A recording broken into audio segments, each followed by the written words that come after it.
Hi, I'm Ian Doyle. I'm the General Manager HR for Bank of Queensland. In terms of increasing diversity, we have tried to put together a package of things. Our experience is that no one thing is a silver bullet in this space. If you're going to try and address it, you do a bunch of different things and try and contribute. So Bank of Queensland decided that when we're recruiting senior executives, we would ask the recruiting agencies to take all the identifiers off the CV when they sent it in to us. So we had them take off name, age, sex, address, that sort of identifier information. The logic is that if you take that off, at least in some part, you take the unconscious bias out of the system and you allow your shortlist to be built based on people's capabilities rather than on those other factors. Obviously, once you get to the interview process, then you have to know the gender of the people you're dealing with. But if you get a better balance at shortlist, then hopefully you get more females coming to the interview process. Unconscious bias is one of the great challenges of dealing with diversity. The research says people tend to recruit like themselves. So if you've got a white middle-aged male recruiting, you tend to recruit white middle-aged males. And getting that bias out is quite difficult. And we know that one of the key groups is our recruiters. So we've just run unconscious bias training again for our recruiting team. It seems to just keep that top of mind for that group. We're now in the process of rolling out the unconscious bias training to our top 100 managers as well.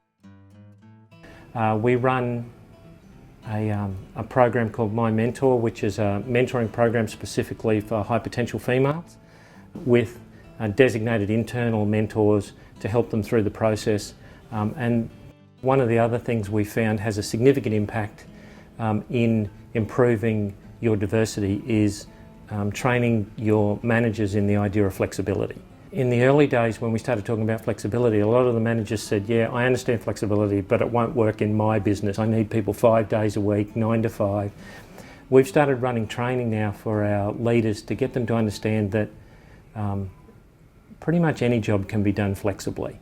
And it seems to have had an impact because we seem to be able to get more females into roles if those roles can be structured in a way that allows some flexibility. Recently we changed our superannuation payments to make sure that parents had superannuation paid while they were on maternity leave. It's pretty clear that if parents stop contributing to superannuation while they're caring for children, the impact at the end is substantial. Our figures indicate potentially $80,000 if you don't do something. Now it costs a lot less than that to implement the policy, but has a massive impact on the people at the end. We're strong believers in setting ourselves goals.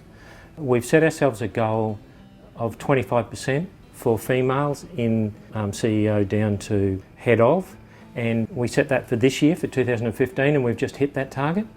We're now in the process of setting our target for the next 5 years. If you're going to be successful in this, you need to take it just as seriously as you do with your business targets, which is why we put it to the board for approval like every other target we run. We believe these changes benefit BOQ because they give us better decision making. The research indicates that if you have, for example, better gender diversity in meetings, then you end up with people who are more creative, you end up with greater diversity of opinion in the meeting, and you get better decisions as a result. It's not altruistic. We think that you get better business results if you have a more diverse workforce.